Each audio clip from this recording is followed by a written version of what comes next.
Azampur government girls कलेजेर आमार प्रिय शिक्षार्थीबृंद तोमरा केमन आछो। तोमादेर साथे आजके आमार एकटी बांगला प्रथम पत्रेर उपर क्लास नेওয়ার पूर्व निर्धारित शिड्यूल बा रूटीन अनुयायी जे क्लासटी सेई क्लासटी नेওয়ার कथा छिलो एबं आमी सेई धाराबाहिकताय अर्थात रूटीनेर धाराबाहिकताय आजकेर এই ক্লাসটি নেওয়ার জন্য তোমাদের সামনে হাজির হয়েছি। আমি আশা করছি এই প্যান্ডেমিক বা অতিমারি বা মহামারীর মধ্যেও তোমরা আল্লাহর অশেষ মেহেরবানিতে ভালো আছো। আমিও আল্লাহর অশেষ মেহেরবানি এবং তোমাদের দোয়ায় ভালো আছি। তো আজকে আমি যে ক্লাসটি নিব সেটি কবিতার ক্লাস। কবিতার ক্লাসটি আমি নিব এবং সেই কবিতাটি হলো আমি কিংবদন্তির কথা বলছি। কবির নাম হলো আবু জাফর ওবায়দুল্লাহ। এই কবিতাটি প্রথমে আমি কবি পরিচিতি নিয়ে একটু আলোচনা করব এবং এরপরে টিকা বা এই কবিতার যেই অংশগুলো দুর্বোধ্য বা একটু ব্যাখ্যা দেওয়ার প্রয়োজন আছে, অর্থাৎ এনসিটিবি কর্তৃক যে বইটি, এই বইতে যেই টিকাগুলো দেওয়া আছে সম্পাদক মণ্ডলীর, যেই বিষয়গুলো তারা ব্যাখ্যা করার প্রয়োজন বোধ করেছেন সেই সংক্রান্ত যে টিকা বা ব্যাখ্যা বিশ্লেষণ সেগুলো একটু আলোচনা করব। এরপরেই মূলত আমি আজকে মূল কবিতাটি আবৃত্তি করার চেষ্টা করব। এই তিনটা জিনিসের পরে আজকে আমি কবিতাটি শেষ করে দেব। এর পরবর্তী ক্লাসে আমি মূল কবিতাটি ব্যাখ্যা বিশ্লেষণ করব আমার মতো করে। এখানে একটি কথা বলে রাখি, সেটা হচ্ছে কবিতা যদি টেক্সট বুক বা অর্থাৎ টেক্সট বই, পাঠ্যপুস্তক বা এটা যদি সিলেবাসে থাকে, তখন এটার উপরে সম্পাদক মণ্ডলী কিছু অর্থ দিয়ে থাকেন, শব্দার্থ এবং টিকা, ব্যাখ্যা, বিশ্লেষণ ইত্যাদি দিয়ে থাকেন। আমরা এগুলো ফলো করেই তোমাদেরকে কবিতাটা মূলত পড়িয়ে থাকি। কিন্তু ওই কবিতাটি যদি পাঠ্যপুস্তকের অন্তর্ভুক্ত না হয়, তাহলে একজন পাঠক হিসাবে আমি যদি কবিতাটি পড়ি বা আবৃত্তি করি, তখন তার অর্থ, মানে, তার উপলব্ধি, রসোপলব্ধি এবং এর আস্বাদন আমার মতো করেই আমি অনুভব করব। কিন্তু আবার তোমার ক্ষেত্রে তুমি নিজে যখন এই কবিতাটা আবৃত্তি করবে বা এই কবিতাটি তুমি হৃদয়ঙ্গম করবে, তুমি বোঝার চেষ্টা করবে, তখন তুমি তোমার মতো করেই বুঝবে। এভাবে প্রত্যেকটি পাঠকের ক্ষেত্রে আলাদা আলাদাভাবে কবিতাটির মানে দাঁড়াতে পারে, অর্থ দাঁড়াতে পারে এবং উপলব্ধি ভিন্ন রকম হতে পারে। তোমার মতো করেই তুমি উপলব্ধি করবে, তোমার মতো করেই তুমি অনুভব করবে, তোমার মতো করেই তুমি কবিতাটাকে ভালোবাসবে, আবৃত্তি করবে, তোমার ভালো লাগবে। কাজেই এটা প্রত্যেকটি মানুষের ক্ষেত্রে আলাদা আলাদা অনুভূতির সৃষ্টি করবে। অর্থাৎ আমি বলতে চাচ্ছি যে পাঠ্যপুস্তকে থাকলে যেরকম একটা ঘেরাটোপের মধ্যে আমরা জড়িয়ে যাই বা ঘেরাটোপের বাইরে আমরা যেতে পারি না, বা একটা চৌহদ্দি আমাদেরকে এনসিটিভি বা যথাযথ কর্তৃপক্ষ বেঁধে দেন, এর বাইরে কবিতাটার মানে, অর্থ অথবা এটার রস আস্বাদন, এটার রস উপলব্ধি এবং এটা অনুভব করা সব কিছু কিন্তু ওই ঘেরাটোপের মধ্যেই আমাদেরকে করতে হয়। কিন্তু যদি পাঠ্যপুস্তকের অন্তর্ভুক্ত না হয়, তখন প্রত্যেকটি পাঠকেরই একটি স্বাধীনতা থাকে, তিনি কবিতাটি কিভাবে উপলব্ধি করবেন, কিভাবে তিনি আবৃত্তি করবেন, কিভাবে তিনি এই রস আস্বাদন করবেন, এটা যার যার ব্যক্তিগত বিষয়।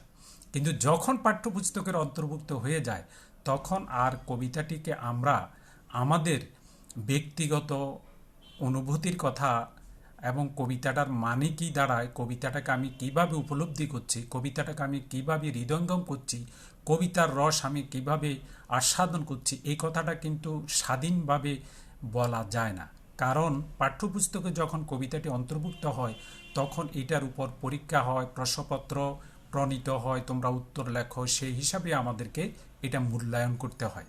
কাজেই সম্পাদক মণ্ডলীর অর্থ মানে দুর্বোধ্য শব্দগুলোর অর্থ এবং এখানে এই কবিতায় কোন অর্থে ব্যবহৃত হয়েছে সেই সূত্রগুলো ধরেই আমাদেরকে কবিতাটা তোমাদের সামনে উপস্থাপন করতে হয়। এখানে আমার ব্যক্তি স্বাধীনতা খুবই কম, অর্থাৎ এখানে সম্পাদক মণ্ডলী বইটি যারা সম্পাদনা করেছেন তাদের অর্থ ধরেই, তাদের একটি ব্যাখ্যা বিশ্লেষণ ধরেই আমাকে কবিতাটা ব্যাখ্যা বিশ্লেষণ করতে হয়। সেই ক্ষেত্রে আমার ব্যক্তিগত স্বাধীনতা এখানে তেমন নেই বললেই চলে। সেই জন্যই তোমাদেরকে হয়তো আমার আসলে এই কবিতাটা পড়ে আমি যেভাবে উপলব্ধি করি, আমি যেভাবে বুঝি, সেভাবে হয়তো তোমাদেরকে আমি ততটা বলতে পারবো না। তবে কবিতাটি যখন আমি বিশ্লেষণ করব তখন অবশ্যই সম্পাদক মণ্ডলী কী বলেছে এবং আমার অনুভূতিতে কবিতাটি কী রকম আমি উপলব্ধি করি সেটা আমি পাশাপাশি হয়তো বলতে পারি। কিন্তু সম্পাদক মণ্ডলীর টিকা টিপ্পনী, ব্যাখ্যা বিশ্লেষণ, শব্দার্থ, তারপরে পাঠ পরিস্থিতি, হ্যাঁ, তারা যেভাবে বলেছে ঠিক সেইভাবেই আমাদেরকে অনুসরণ করে কবিতাটি পড়তে হবে। কারণ এটার উপর প্রশ্নপত্র প্রণীত হবে, তোমাকে উত্তর লিখতে হবে, তোমাকে ভালো একটি নম্বর পেতে হবে, এই কথাটা মনে রাখতে হবে। তবে আজকে আমি কবিতাটি স্রেফ পড়ব কি রে, প্রথমে কবি পরিচিতিটা একটু তোমাদের সামনে উপস্থাপন করব, দেন আমি শব্দার্থ এবং টিকাটা একটু উপস্থাপন করব, তারপরে মূল কবিতাটি শুধু আমি আবৃত্তি, যদিও আমি ভালো আবৃত্তি জানি না তবু আমি চেষ্টার ত্রুটি করব না, কবিতাটি আমি পড়ব বা আবৃত্তি করব। আজকে তিনটি বিষয় নিয়ে আমি তোমাদের সামনে হাজির হয়েছি। আর তোমাদের যে সমস্ত বান্ধবী এখনও আমার লাইভ এই অনুষ্ঠানে যোগদান করেনি, তোমরা তাদেরকে একটু রিমাইন্ডার দাও, তাগিদ দাও, তারা যাতে এই আমার এই লাইভ ক্লাসে তারা যাতে অংশগ্রহণ করে এবং স্বতঃস্ফূর্তভাবে তোমাদের অংশগ্রহণ আমার কাম্য। তোমরাই যদি এই ক্লাসটিতে তোমাদের জন্য তোমরাই যদি অংশগ্রহণ না করো তাহলে আমার এই ক্লাসটি মূল্যহীন হয়ে পড়বে বলে আমি মনে করি। যাই হোক, প্রথমে আমি কবি পরিচিতি নিয়ে একটু আলোচনা করছি, তোমরা আমার সাথেই থাকবে ক্লাসের প্রথম থেকে শেষ পর্যন্ত, এই প্রত্যাশা ব্যক্ত করে আমি কবি পরিচিতিটা শুরুতে একটু আলোচনা করছি। তোমরা জানো, আগে বলেছি যে কবি আবু জাফর ওবায়দুল্লাহ বরিশাল জেলার বাবুগঞ্জ উপজেলার অন্তর্গত বহেরসর ক্ষুদ্র কাঠি গ্রামে 1934 খ্রিস্টাব্দের 8 ফেব্রুয়ারি জন্মগ্রহণ করেন। তিনি ইংরেজি সাহিত্যে বিএ অনার্স সহ এমএ পাশ করে কিছুদিন ঢাকা বিশ্ববিদ্যালয়ে তিনি অধ্যাপনা করেছেন। অধ্যাপনা মানে তিনি অধ্যাপক না, অর্থাৎ তিনি শিক্ষকতা করেছেন। অনেকে নিয়ে একটু কনফিউজ হয়ে যায়, যে তাদের মধ্যে একটা দ্বিধাদ্বন্দ্ব কাজ করে, অধ্যাপনা মানে যিনি কেবল অধ্যাপক তিনি অধ্যাপনা করেন, তা না। অধ্যাপক, প্রফেসরের বাংলা হচ্ছে অধ্যাপক, কিন্তু আসলে বাংলায় আমরা যেই অধ্যাপনা বলি সেটা হচ্ছে টিচিং, অর্থাৎ শিক্ষকতাকেই আমরা অধ্যাপনা বলে থাকি। তিনি পরে তিনি কিছুকাল ঢাকা বিশ্ববিদ্যালয়ে তিনি অধ্যাপনা করেছেন, অর্থাৎ শিক্ষকতা করেছেন। পরবর্তীকালে সিভিল সার্ভিসে যোগদান করেন। পরবর্তীকালে সিভিল সার্ভিসে মানে বাংলাদেশ সরকারি কর্ম কমিশন, যদি এটাকে আমরা বলি, বাংলাদেশ তোমার সিভিল সার্ভিস আর কি, বাংলাদেশ সিভিল সার্ভিসে তিনি যোগদান করেছেন, বা সরকারি কর্ম কমিশনের মাধ্যমে যে ক্যাডারগুলো আছে সেই ক্যাডারে তিনি যোগদান করেন এবং সরকারের বিভিন্ন উচ্চ পদে দায়িত্ব পালন করেন। তিনি 1982 খ্রিস্টাব্দে বাংলাদেশ সরকারের কৃষি ও পানি সম্পদ মন্ত্রী এবং 1984 সালে যুক্তরাষ্ট্রে বাংলাদেশের রাষ্ট্রদূত হিসাবে দায়িত্ব পালন করেন। বাংলা সাহিত্যে তার অবদান বিশেষভাবে স্বাতন্ত্র্য চিহ্নিত, অর্থাৎ তিনি 8-10 জনের মতো সাহিত্যিক নন, কবিও নন। তিনি স্বাতন্ত্র্যমণ্ডিত এবং তার লেখা, তার কবিতা, তার সাহিত্য সব কিছুতে তার একটা স্বাতন্ত্র্য বৈশিষ্ট্য আছে। তিনি অন্য 8-10 জনের মতো নন। তার মধ্যে একটা স্বাতন্ত্র্য রয়েছে, স্বকীয়তা রয়েছে। স্বাতন্ত্র্য হয়তো অনেকেই বুঝতে কষ্টে হলো, আমরা এটুকু বুঝতে পারি যে স্বকীয়তা রয়েছে। আমরা তার এই স্বকীয়তা নিয়ে আলোচনা করব। তার কবিতার বিষয়ে বিশেষভাবে প্রাধান্য পেয়েছে রাষ্ট্রভাষা আন্দোলন এবং আমাদের 1971 সালের মহান স্বাধীনতা যুদ্ধ। এই দুটো দিককে, এই দুটো জিনিসকেই তিনি তার কবিতার, তার সাহিত্যের বিষয়বস্তু করেছেন, প্রতিপাদ্য বিষয় করেছেন, এবং এই দুটোকে তিনি নানাভাবে, নানা ঢঙ্গে, নানা কৌশলে, নানা আঙ্গিকের অভিনবত্বে তিনি এই আমাদের জীবনের, বাঙালি জাতির জীবনের যে দুটো রেড লেটার ডে বা রেড লেটার ইনসিডেন্ট, এই দুটোকে তিনি খুব ভালোভাবে তার সাহিত্যে উপস্থাপন করার অভিনব কায়দায়, অভিনব কৌশলে, আঙ্গিক ও আঙ্গিকের অভিনবত্বে তিনি এই দুটো জিনিসকে, এই দুটি মাইল ফলককে তিনি উপস্থাপন করার চেষ্টা করেছেন। একটা হচ্ছে আমাদের রাষ্ট্রভাষা আন্দোলন, আরেকটি হচ্ছে আমাদের স্বাধীনতা যুদ্ধ। এই দুটো জিনিসকেই তিনি তার কবিতার প্রতিপাদ্য বিষয় করে তুলেছেন, মুখ্য বিষয় করে তুলেছেন, প্রধান বিষয়বস্তু করে তিনি আমাদের সামনে বিভিন্নভাবে, বিভিন্ন অভিনব কৌশলে তিনি আমাদের সামনে এই দুটোকে উপস্থাপন করেছেন।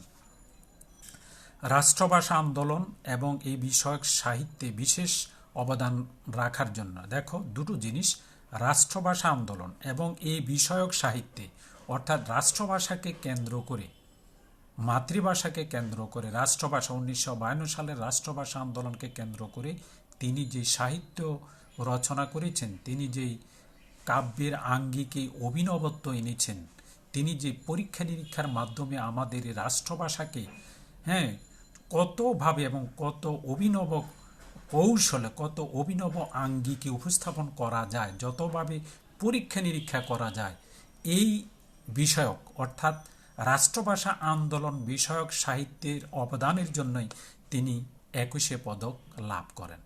তাহলে রাষ্ট্রভাষা আন্দোলন এবং এটাকে নানাভাবে, নানা অভিনব কৌশলে, নানা অভিনব আঙ্গিকে তিনি আমাদের সামনে উপস্থাপন করেছেন, এবং এই উপস্থাপনার জন্য, এই অবদানের জন্য বাংলা সাহিত্যে একটা রাষ্ট্রভাষা আন্দোলনকে উপস্থাপন করার যে কৌশল, যে অভিনব আঙ্গিক, এই আঙ্গিকের জন্য, এই অবদানের জন্যে তিনি 21শে পদক লাভ করেন। বাংলা সাহিত্যে অবদানের জন্য তাকে 1979 খ্রিস্টাব্দে বাংলা একাডেমি পুরস্কার প্রদান করা হয়। আবু জাফর ওবায়দুল্লাহর উল্লেখযোগ্য কাব্যগ্রন্থ হলো, বেশি নয় অল্প, কিন্তু এগুলা খুব বেশিভাবে মনে রাখবে। এগুলা তোমার জ্ঞান বেইজ অর্থাৎ নলেজ বেইজ যে প্রশ্নগুলো হয়, এবং এটা তোমার নৈর্ব্যক্তিক অভিক্ষা এবং সৃজনশীলের 1 নাম্বার, অর্থাৎ যেটাকে আমরা নলেজ বেস প্রশ্ন বলে থাকি, সেটার জন্য এই নামগুলো তোমাদের মনে রাখা অত্যাবশ্যক। এবং মনে রাখবে, এই নামগুলো মনে যদি তুমি না রাখো তাহলে তুমি দুই দিক থেকে ক্ষতিগ্রস্ত হবে। সৃজনশীলের 1 নম্বর প্রশ্ন এবং নৈর্ব্যক্তিক অভিক্ষার ক্ষেত্রেও তুমি ক্ষতিগ্রস্ত হবে। তাহলে তার উল্লেখযোগ্য কাব্যগ্রন্থগুলো হচ্ছে যথাক্রমে 7 নরীর হার, কখনো রং কখনো সুর, কমলের চোখ, আমি কিংবদন্তির কথা বলছি। এটা একটা কাব্যগ্রন্থের নাম, এবং আমাদের এখানে যে কবিতাটি সংক্ষেপিত, অর্থাৎ পুরো কবিতাটা নেওয়া হয় নাই, এটাকে সংক্ষিপ্ত করে নেওয়া হয়েছে, সেই জন্য এটাকে বলে সংক্ষেপিত। এই আমি কিংবদন্তির কথা বলছি, এই কাব্যগ্রন্থের নাম, কবিতাটাই হচ্ছে আমি কিংবদন্তির কথা বলছি। বৃষ্টি ও সাহসী পুরুষের জন্য প্রার্থনা, আমার সময় প্রবৃত্তি, এই কয়েকটি কাব্যগ্রন্থের নাম তোমাদেরকে অবশ্যই মনে রাখতে হবে, কারণ এগুলো যদি আমরা মনে না রাখি তাহলে প্রশ্নের ধরন অনুযায়ী নৈর্ব্যক্তিক অভিক্ষা এবং নলেজ বেসড যে প্রশ্নটি হবে সেটি উত্তর করতে তোমাদের যথেষ্ট অসুবিধে হবে। এছাড়া ইংরেজি ভাষায়ও তার একাধিক গ্রন্থ প্রকাশিত হয়েছে, যেহেতু তিনি নিজেই একজন ইংরেজি সাহিত্যের ছাত্র ছিলেন এবং তিনি ইংরেজিতে অনার্স সহ MA তিনি সম্পন্ন করেছেন, কাজে ইংরেজি ভাষায়ও তার একাধিক গ্রন্থ প্রকাশিত হয়েছে। এই স্মরণীয় বরণীয় কবি এবং বিখ্যাত কবি, যিনি বাংলা সাহিত্যে অনন্য অবদান রেখেছেন। তিনি 21শে পদক পেয়েছেন, তারপরে তিনি বাংলা একাডেমি পুরস্কার পেয়েছেন। তার এই সাহিত্য অবদানের জন্য এই মনীষী, এই সাহিত্যিক, এই সুসাহিত্যিক মাটি মানুষের কবি 2001 খ্রিস্টাব্দের 19 মার্চ তিনি মৃত্যুবরণ করেন। আমি এখন যে বিষয়টি আলোচনা করব সেটা হচ্ছে শব্দার্থ ও টিকা। কিংবদন্তি কথাটা তিনি কেন ব্যবহার করেছেন সেটি একটু ব্যাখ্যার দাবি রাখে। কিংবদন্তির সরাসরি যদি আমি আবিধানিক অর্থ বলি তাহলে বিষয়টা হচ্ছে জনশ্রুতি, অর্থাৎ একজন থেকে একজন শুনছে, আরেকজন থেকে আরেকজন শুনছে, আরেকজন থেকে আরেকজন শুনছে, এভাবে এটা জনশ্রুতি, অর্থাৎ প্রবাদ বাক্যের মতো এটা একজন থেকে আরেকজনের মাধ্যমে এটা পুরো একটা অঞ্চলে বা বাঙালি জাতির মধ্যে এটা ছড়িয়ে পড়ে, তখন এটাকে বলে কিংবদন্তি বা জনশ্রুতি। এই জনশ্রুতিকে এই যে দেখো লোক পরম্পরা, মানে একজন থেকে একজন, আমি ধরো যে তোমার থেকে শুনছি, আমার থেকে আরেকজন শুনছে, আমি যাকে বলছি তার থেকে আরেকজন শুনছে, এইভাবে লোক পরম্পরায়, শ্রুত মানে শোনা, লোক পরম্পরায় শ্রুত কথিত বিষয় যা একটি জাতির ঐতিহ্যের পরিচয়বাহী। প্রত্যেকটা জাতিরই ট্র্যাডিশন আছে, কিছু কিছু জিনিসে ঐতিহ্য আছে। সেই ঐতিহ্যটা একদিনে তৈরি হয়নি, এটা বহু আগে থেকে কাল এবং লোকের পরম্পরা একজন থেকে আরেকজনে শুনে শুনে শুনে শুনে শুনে শুনে শুনে এটাকে মনে রেখেছে। হ্যাঁ, আমরা অনেক ক্ষেত্রে জীবন্ত কিংবদন্তিও বলি, অর্থাৎ এমন মানুষকে আমরা জীবন্ত কিংবদন্তি বলি যিনি তার জীবদ্দশায় খ্যাতি অর্জন করেছেন, যশস্বী হয়েছেন, পুরস্কার পেয়েছেন, মানুষের সম্মান পেয়েছেন, শ্রদ্ধা পেয়েছেন, সবাই তাকে ভালোবাসে তার অবদানের জন্য। এরকম জীবন্ত কিংবদন্তি ও আমাদের বাংলা সাহিত্যে রয়েছে। যাই হোক, তাহলে বিষয়টা হচ্ছে লোক পরম্পরায় শ্রুত এবং কথিত যে বিষয় তা একটি জাতির ঐতিহ্যের পরিচয়বাহী। এরপর আসো একটা কবিতা চরণ, পিঠে রক্ত জবার মতো ক্ষত। মানুষের উপর অত্যাচারের ইতিহাস তুলে ধরা হয়েছে এখানে, মানুষের উপর। এবং এই মানুষগুলো কারা? আমার পূর্বপুরুষ, কবির পূর্বপুরুষ, তোমার পূর্বপুরুষ, বাঙালি জাতির পূর্বপুরুষ। এদেরকে কিভাবে অত্যাচার করা হতো সেই জিনিসটাই এখানে উপস্থাপন করা হয়েছে। এবং ব্যাখ্যায় বলা হয়েছে সেই অত্যাচারের আঘাত যে এখনো তাজা রয়েছে, আমরা এখনো নিষ্পেষিত হচ্ছি। হয়তো আগের যেই মডেলে, আগের যে ধরনে হতো, এখন হয়তো সেই ধরনটা নাই, কিন্তু ভিন্ন রকমই হলেও এখনো পৃথিবীর বিভিন্ন অঞ্চলে মানুষ নানাভাবে নিগৃহীত হচ্ছে, নিপীড়িত হচ্ছে, বঞ্চিত হচ্ছে। তাদের উপর আরও বেশি মাত্রায় আঘাত আসছে, আঘাত হানছে। কাজেই মানুষ পৃথিবীর যেই প্রান্তে থাকুক, কবি সাহিত্যিকদের কোনো সীমারেখা নেই, পুরো পৃথিবীটাতেই তারা বিচরণ করে, তাদের নির্দিষ্ট কোনো ভূখণ্ড নেই।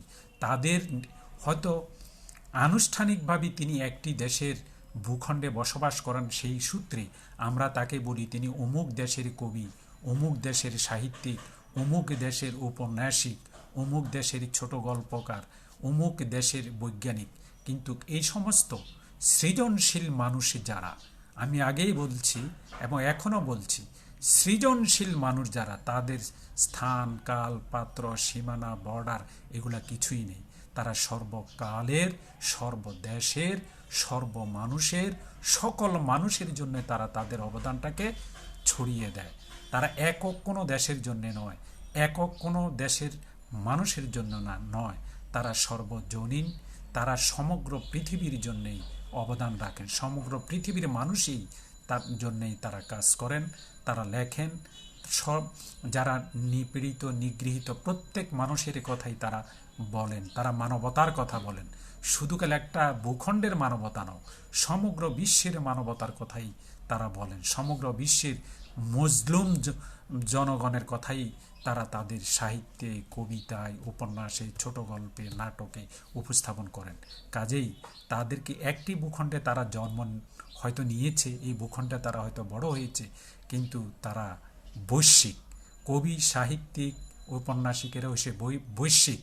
এদের কোনো নির্দিষ্ট কোনো বর্ডারের মধ্যে তারা থাকতে চায় না।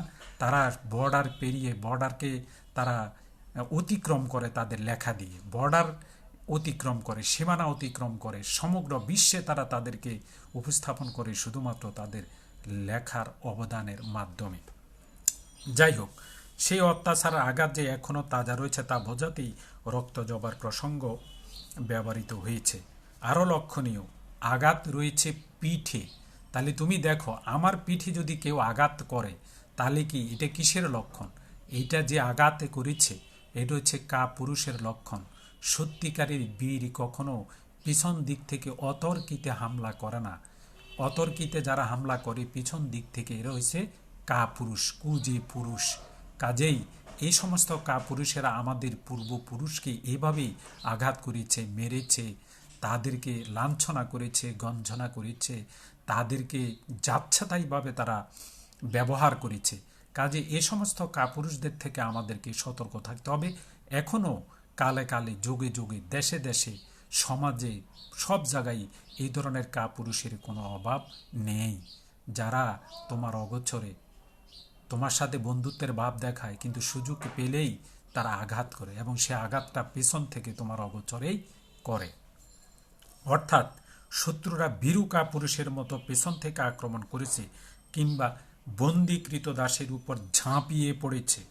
মুক্ত মানুষের সঙ্গে সম্মুখে লড়াইয়ের বিরচিত সাহস তাদের নেই। তাদের যে বিরচিত সাহস, সামনাসামনি মোকাবেলা করার, সেই সাহস তাদের মধ্যে নেই। এরপর আসো সাপদ। সাপদ হচ্ছে হিংস্র মাংসাশী শিকারী জন্তু। উনুনের আগুনে আলোকিত একটি উজ্জ্বল জানালা, আগুনে সব কিছু সূচি হয়ে উঠে। এখানে সূচি কথাটা আমি একটু বলি। সূচি মানে পবিত্র। সূচি শব্দের অর্থ হচ্ছে পবিত্র। আগুনে সব কিছু সূচি বা পবিত্র হয়ে উঠে। তাই আগুনের উত্তাপে পরিশুদ্ধ হয়ে সকল গ্লানি মুছে ফেলে আলোয় ভরা মুক্ত জীবনের প্রত্যাশা জানাতে উজ্জ্বল জানালার অনুষঙ্গ এখানে ব্যবহৃত হয়েছে। বিচলিত স্নেহ, আপনজনের উৎকণ্ঠা, মুক্তি প্রত্যাশী মানুষের আসন্ন বিপদের আশঙ্কায় তাদের স্বজনরা উদ্বিগ্ন হন। ভালোবাসার শঙ্কা একসঙ্গে মিশে যায়। ভালোবাসা দিলে মা মরে যায়। এই যে ভালোবাসা দিলে মা মরে যায়, এখানে এনসিটিভি কর্তৃক এই বইটা যখন, অর্থাৎ সাহিত্যপাঠ সংকলনের যারা সম্পাদক মণ্ডলী, তারা যেভাবে ব্যাখ্যা দিয়েছে, সেই ব্যাখ্যাটি আমি আগে শোনাই। আমার ব্যাখ্যা, আমার নিজস্ব অনুভূতির একটি ব্যাখ্যা আছে, তবে সেটা আমি কবিতা যখন পড়াবো তখন আমি সেই ব্যাখ্যাটা দেব। তবে তোমরা সবসময় এখানে যে ব্যাখ্যাটা আছে, কারণ পরীক্ষায় প্রশ্ন আসলে আমার ব্যাখ্যায় কোনো কাজ চলবে না, তোমাকে এই সম্পাদক মণ্ডলীর ব্যাখ্যাটাই তোমাদেরকে অনুসরণ করতে হবে। কি দিয়েছে? ভালোবাসা দিলে মা মরে যায়। মুক্তি বা স্বাধীনতার প্রয়োজনে কখনো আত্মোৎসর্গ অনিবার্য হয়ে ওঠে। দেশ মাতৃকার মুক্তির জন্য ছেড়ে যেতে হয় মাকে। এটা তো ঠিক যে আমাদের মুক্তি বা স্বাধীনতার প্রয়োজনে কখনো কখনো আমাদেরকে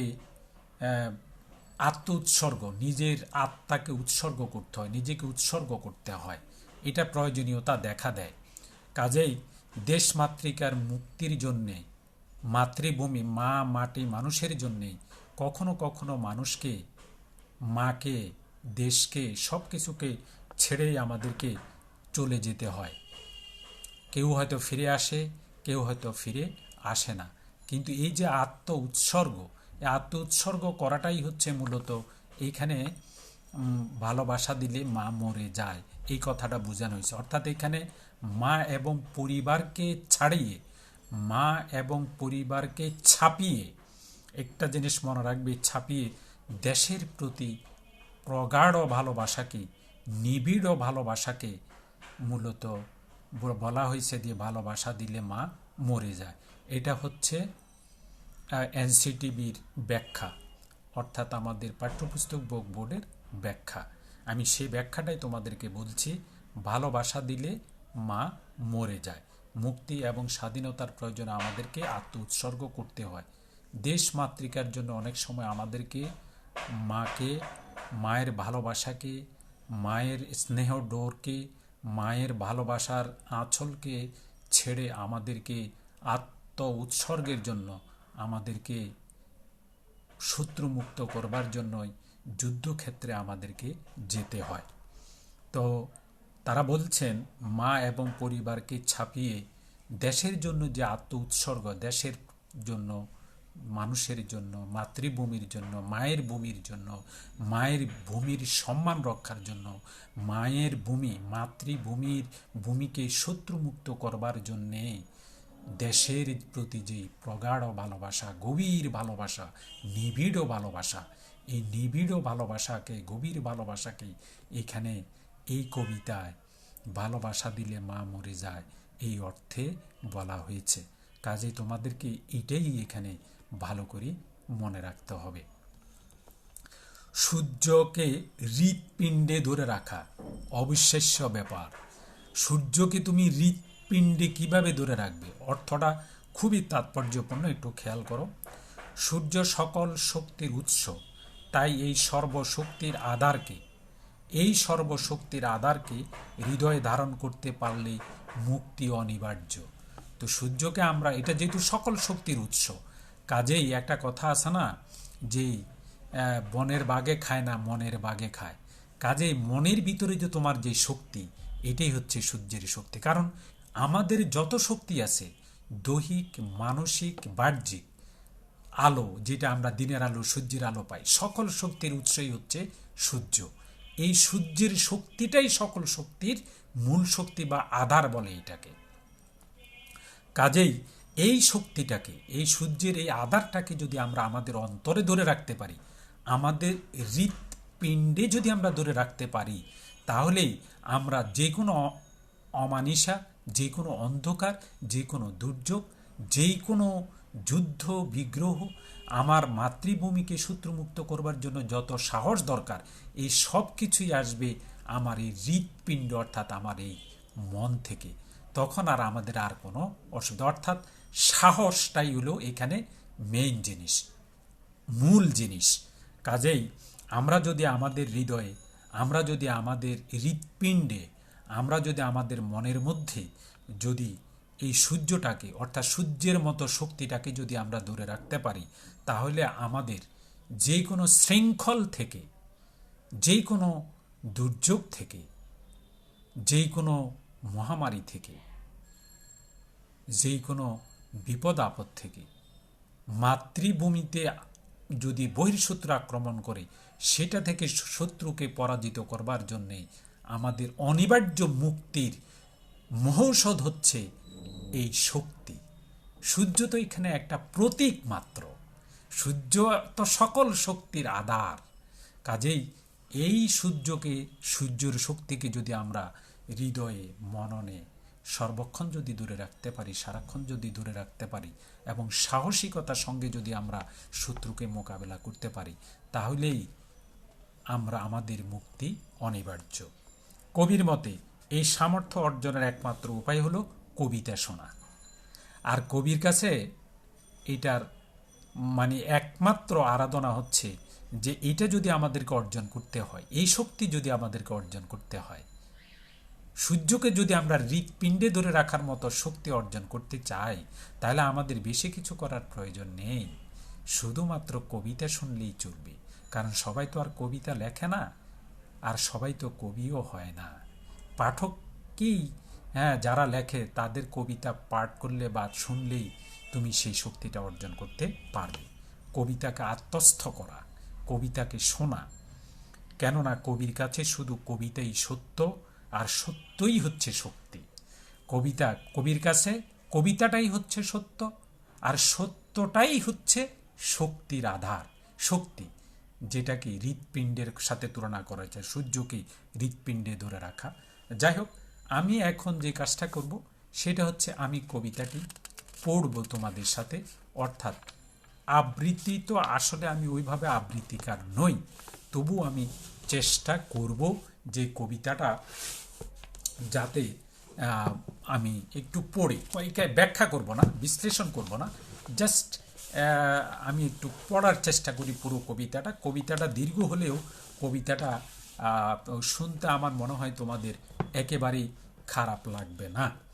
আমি কবিতাটা শুরু করছি, তোমরা একটু মনোযোগ দিয়ে যদি কবিতাটা শোনো তাহলে আমার কাছে বেশ ভালো লাগবে।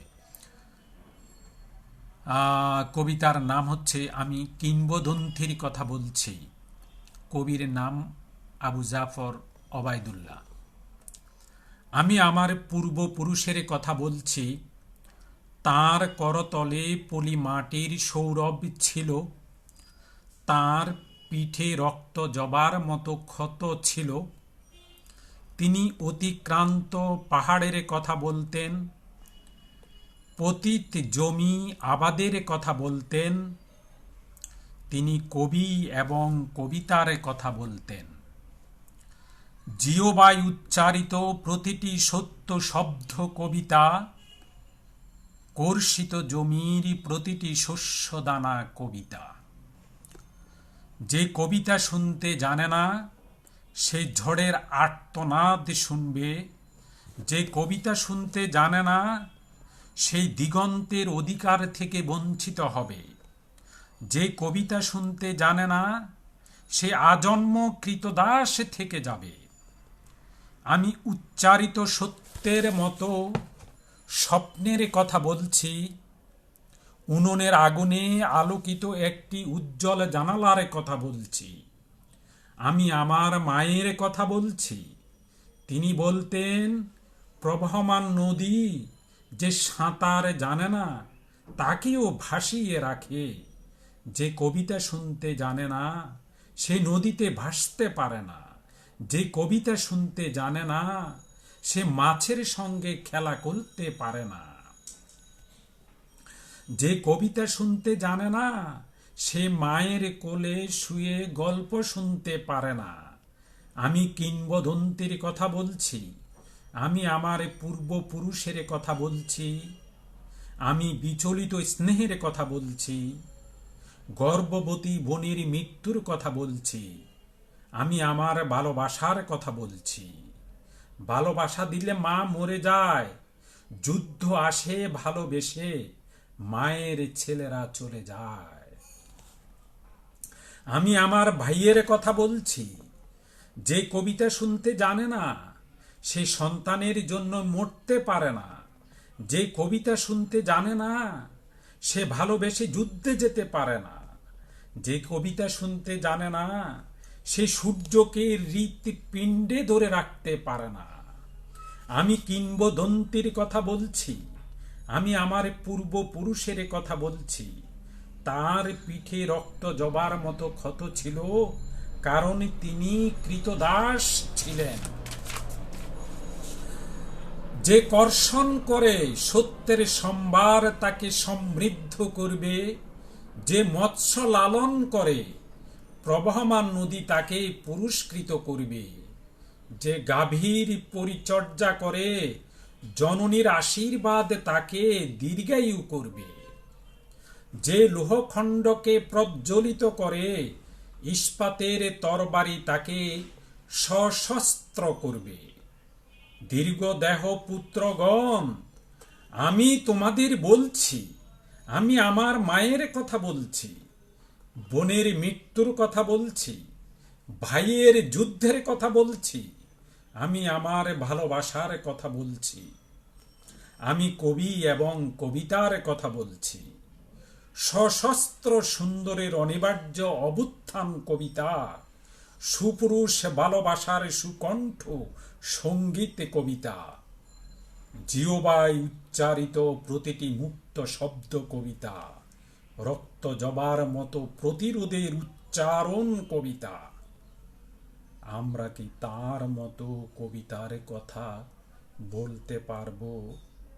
আমরা কি তার মতো স্বাধীনতার কথা বলতে পারবো? আমরা কি তার মতো কবিতার কথা বলতে পারবো? আমরা কি তার মতো স্বাধীনতার কথা বলতে পারবো? Thank you so much. আজকে আমি এই পর্যন্ত এই কবিতাটা পাঠ করার মধ্য দিয়ে আজকে আমার এই ক্লাসটা, সংক্ষিপ্ত ক্লাসটা আমি শেষ করছি।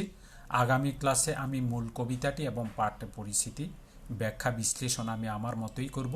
তোমরা সবাই অংশগ্রহণ করবে এই প্রত্যাশা ব্যক্ত করে আজকে আমি এখানেই আমার ক্লাস শেষ করছি। Thank you so much.